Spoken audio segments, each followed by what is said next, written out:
então esse o Frente a Frente, que vai agora começar.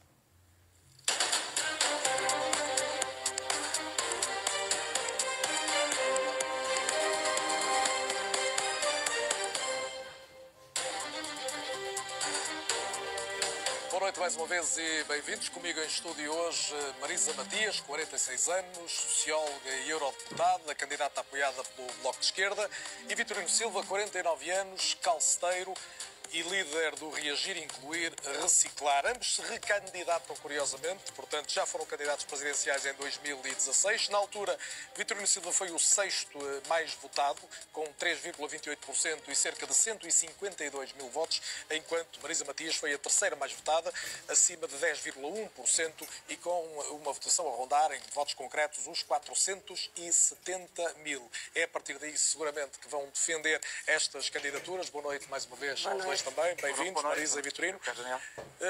Ditou o sorteio que seja o Vitorino Silva a começar. Vitorino, além de ter sido já candidato uma vez, como eu agora lembrei, à Presidência da República, já foi à Junta de Rãs, por mais que uma vez, à Câmara de Valongo e à Câmara de Penafiel, à Assembleia da República com o RIR. Isto é quase uma segunda profissão, calceteiro e candidato. Não, a profissão não é política. A política não é profissão. E há muita gente que vai para a política a pensar que é uma profissão. Aliás, há muita gente que nunca fez nada na vida a não ser política. Inscreveram-se nas jotas partidárias e depois estão lá no Parlamento até aos 50, 60 anos e se lhes perguntaram o que é que fizeram, a profissão era a tua, porque deputado não é profissão. Política não é profissão para ninguém. Mas o Vitorino Silva só não fez mais política, vamos dizer profissionalmente, porque não foi eleito na maior parte dos casos. A minha pergunta é esta: o que é que o faz correr? O Vitorino, já passaram 20 anos, mais de 20 anos, desde aquele abraço que o celebrizou a António Guterres. Foi eleito para a sua junta de freguesia, mas depois, ao contrário de uma expressão sua, o povo não quis o tino. Não, quis. Então, o que é que eu explico. Eu fui presidente de junta em 1993, com 60 e tal por cento. Rãs não se discute. Não discute. Se eu não puder discutir Rãs aqui... Não é nesse sentido. É evidente que aí o Vitorino foi eleito. Eu não posso tirar Rãs da minha história. E depois fui reeleito quase com 80% dos votos. E na altura dei o abraço ao Guterres e a minha vida mudou. Os focos de Lisboa, Margarida Marante, Hermano José. E a vida de Lisboa não é fácil. Imagina um jovem com 27 anos e em que... muito intensa, e em que o dia chego a casa às 4 da manhã e quando chego a casa tarde, vim de Lisboa, vim de reuniões políticas, porque a política é muito absorvente, chego a casa, abro a porta devagarinho, entro, tiro o sapato sem fazer barulho, vou pelo corredor, entro no quarto e quando chego à cama, numa ponta da cama estava a minha mulher, a Céu. No meio da cama estava a minha filha, a Catarina. E eu entro, penso que não incomodaria ninguém e quando me deito e pensava que já estava safo, a Catarina, com o pezito, disse-me: vai embora, pai. A Catarina tinha 1 ano e meio. E foi a minha primeira direta. Naquela noite não dormi, ainda bem que não dormi. E tentei perceber o que é que se estava a passar ali. E eu tinha um mundo à minha frente. O mundo dos focos, da luz, da ribalta, da política, do poder. E tinha um mundo ao meu lado, que era ver a minha filha crescer. Optei por ver a minha filha crescer. Vitorino, eu hoje não estou a defender, vou responder já. Vou responder. E deixei a política aí. Tive um tempo sem ir a votos, porque precisava de crescer ao ver a minha filha a crescer. Depois fui candidato a Valongo, sim senhor, que é a terra da minha mulher, era onde temos um restaurante com fogos, e onde vivo em Rãs, mas a minha mulher é de Valongo, e um dia fui candidato. Temos terra, somos semente. Não podemos historiar tudo. Não, deixa eu explicar. E aquele movimento chamado Terra, somos semente, ficou à frente do Bloco de Esquerda, ficou à frente do PCP, porque eu sempre fui a votos, fiquei à frente de partidos que eram cá há muito tempo. Ponto. Eu não estou ali mesmo no carro vassoura, porque eu sempre fui a votos, nunca fiquei a ver do carro vassoura. E há muita gente que, quando me anuncia, pensa que eu concorro para ficar a ver. Depois Penafiel. Penafiel foi a terceira força política. Tenho membros na Assembleia Municipal. No partido, criei um partido que me disse ontem que está legalizado, que na altura teve um certo problema para poder ser legalizado, teve ali um estouro, e fui a votos. No mês e tal, fomos a votos. Conclusão, Vitorino, agora temos mesmo que concluir, e antes de ouvir a Marisa também, se o Vitorino Silva agora está a ter uma notoriedade, até como lembrava ontem, não teve nas anteriores presidenciais, está a participar em mais debates, e teve 152 mil votos, se não tiver algo parecido, desta vez considera uma derrota, é isso? Não, claro, isto é assim, o objetivo da minha candidatura é ter mais um voto. Eu sei que estás aí em casa, as pessoas esperam em casa, esse voto pode ser tu. Não tenho dúvidas nenhumas que há muita gente que vai dizer: esse voto que precisa, vou ser o que te vou dar. E tenho a certeza absoluta, porque eu há 5 anos, nesta altura, não tinha um frame de televisão. Eu, neste momento, não tenho eu cá aqui os dias o telefone me tocava, não tenho agenda, já tenho 2 agendas, porque eu já não consigo, está a ver, no fundo, atender todos os jornalistas que estavam distraídos, porque o Tino já cá estava, o Tino era a mesma pessoa, tinha as mesmas ideias, sabem que eu quando falo sou levado a sério, sou percebido, só que não sei porquê, ou sei porquê, eles não me ligaram nenhuma. Marisa Matias, comecemos também pela sua ambição eleitoral. A Marisa é apoiada por aquela que é a terceira força política no país, quer em presença parlamentar, quer na maioria das sondagens. Surge na maioria das sondagens em quinto lugar. O que é que está a comer? Bem, antes de mais, boa noite. E quero cumprimentar também o Vitorino Silva.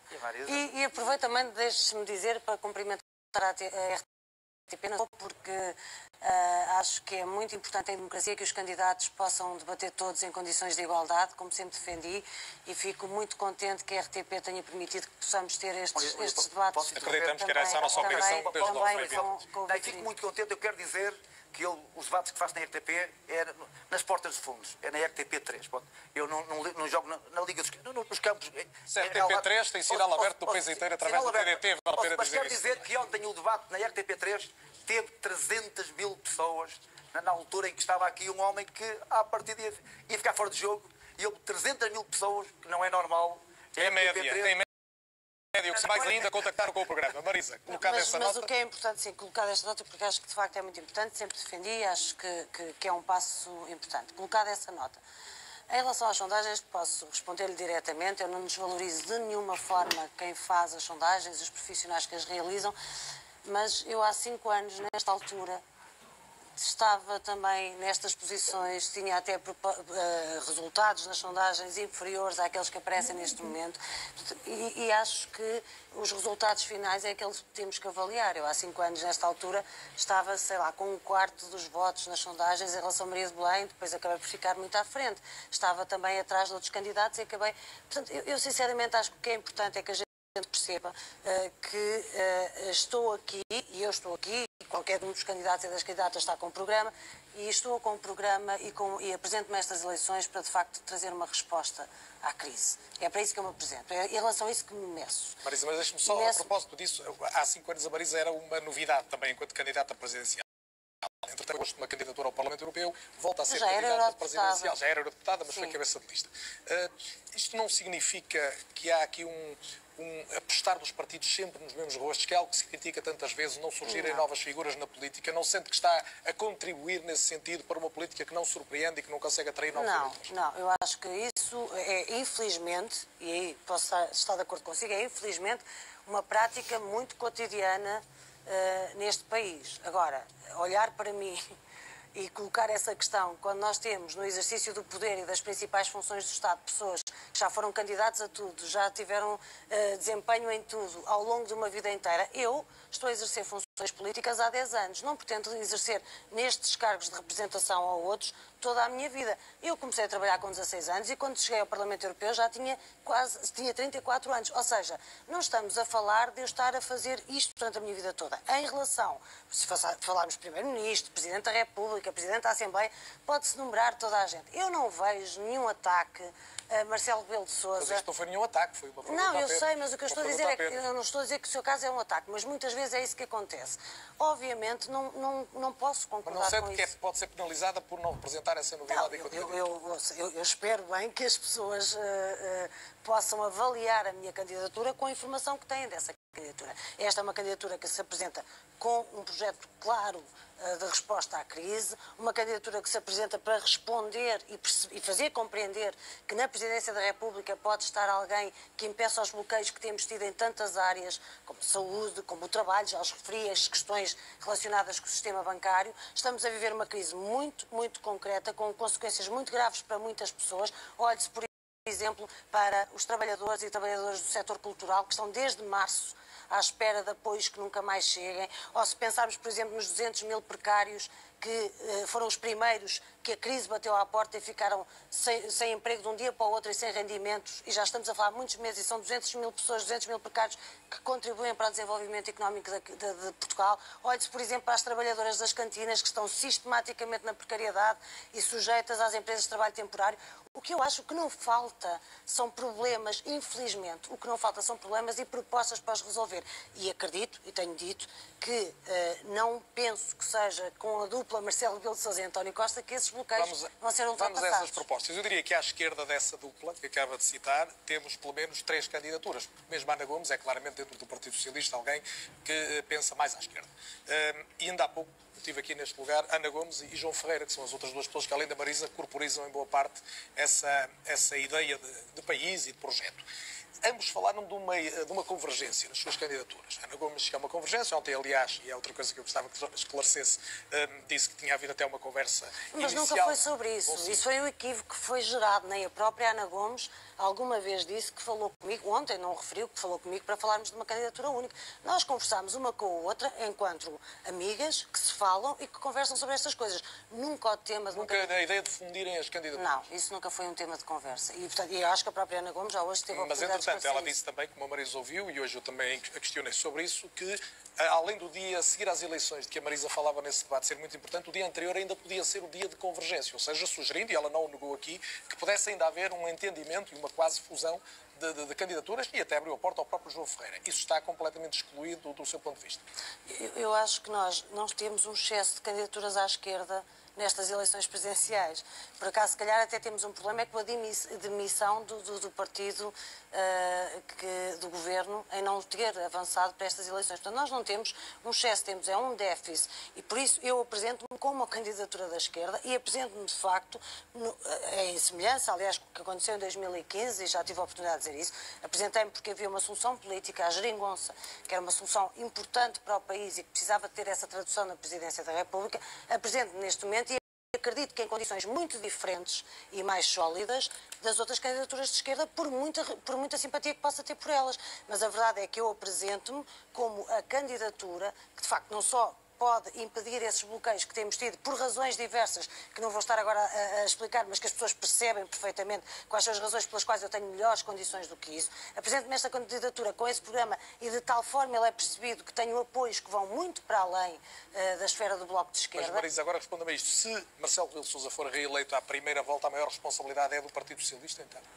Não, repare, vamos ver uma coisa, e eu espero não ser mal interpretada nisto. Nós em Portugal temos uma situação que, desde que existe democracia, a situação é de que todos os presidentes que se candidataram à reeleição foram reeleitos. acabaram por ser reeleitos. Isto quer dizer que as pessoas não têm uma palavra a dizer? Não, não quero. Obviamente as pessoas têm uma palavra a dizer e essa palavra tem que ser ouvida. É para isso que estamos a fazer campanha e vamos realizar eleições no dia 24 de janeiro. Mas dito isto, obviamente, nada disso retira nenhuma importância nem dimensão às candidaturas. As pessoas conhecem o meu entusiasmo Mas a fazer a minha pergunta política. era se é o Partido Socialista o responsável por uma eventual neste vitória. momento estamos com estas candidaturas. É com estas Mas foi a que Marisa trabalhamos. que lembrou há pouco que o principal partido da esquerda se demitiu. Então deixe-me Não fui eu que trouxe o tema, não fui eu que Sim, mas trouxe o deixe-me clarificar. Eu referi isso, até porque, obviamente, agora já estou em vantagem em relação ao Tempo, Vitorino. sim, já vamos voltar ao mas Vitorino. eu referi Quer isso. falar bem, pode falar. Que eu... Não, eu quero Já vou saber se igualdade. está a falar bem ou Não, não. eu quero igualdade em Não, todos os só para níveis. terminar esta resposta. Não, mas eu quero igualdade a todos os níveis e não quero de maneira Vamos nenhuma fazer, tirar o tempo ao vamos Vitorino. garantir. Mas dito isto, eu estava a dizer que não há, quando referi o Partido Socialista, estava a referir, não há excesso de candidaturas à esquerda. Essa é a primeira coisa que estou a dizer. Aliás, nós temos 7 candidatos, temos 3 candidaturas de esquerda, portanto não é um excesso de certeza absoluta. Em democracia a pluralidade existe. Em relação ao resto, o que eu disse é, não retira nem entusiasmo, nem vontade, nem a necessidade de fazer a disputa eleitoral, porque, como disse, apesar de termos esse dado, o povo é soberano e o povo irá decidir no dia 24. E eu, quando refiro o dia 24 e o dia 25, refiro o dia seguinte, é porque, de facto, quer em 2015, eu apresentei propostas e programáticas que foi muito importante o resultado que consegui obter, porque foi esse resultado que me deu força a poder continuar a trabalhar nelas, nomeadamente a luta dos cuidadores e cuidadoras informais, que ainda está quase toda por responder. Eu conheço muitos e muitos delas que ainda não têm nenhum direito salvaguardado ou garantido, nem sequer E está são cada vez mais, até pela evolução da demografia Obviamente. e por Portanto, circunstâncias. e depois vou continuar saúde o resto que temos desta vivido. Vai com resposta a certeza para seguir. já. Vitorino Só Silva. para responder isto, é claro que eu ouvi falar em esquerda, a minha candidatura também é uma candidatura de esquerda, mas às direitas. Portanto, eu assumo como um candidato que tem uma candidatura de esquerda às direitas. Então eu ouvi falar em sondagens. E claro que a sondagem, a única que eu acredito é aquela que é verdadeira, que é o voto do povo. Ainda há pouco, e há muitas empresas de sondagens que têm a sua sede dentro de certos partidos. A primeira questão é quem faz as sondagens, quem manda fazer as sondagens. E eu acho que era isto que não acontece, porque não há muita verdade. As sondagens têm que estar identificadas. Estão identificadas. Eu nunca apareci na sondagem e esta sondagem que apareci, a última, puseram-me em que não tinha votos no Porto. Alguém acredita que eu arranjei 7.000 assinaturas no Porto que eu não tenha votos no Porto? No fundo é onde eu tenho o bastião, no meu distrito. Alguém acredita que eu não tenho votos de mulheres? Alguém acredita que a minha filha, que a minha mulher, que a minha vida não votam em mim? Isto é, eu não acredito em nenhuma sondagem, não acredito, porque a pior coisa que pode haver é que quando não dão não às pessoas e chamam outros. Ainda agora na TV vejo sempre sondagens, nunca puseram a fotografia. Não, só para terminar. A Marisa Matias no Parlamento Europeu, alguma sondagem da Pitagórica, em que pôs os votos que o Marcelo teve e a percentagem, e também a nível de europeu, em que pôs os votos da Marisa e também pôs a percentagem. Eu que tive 152 votos, não pôs.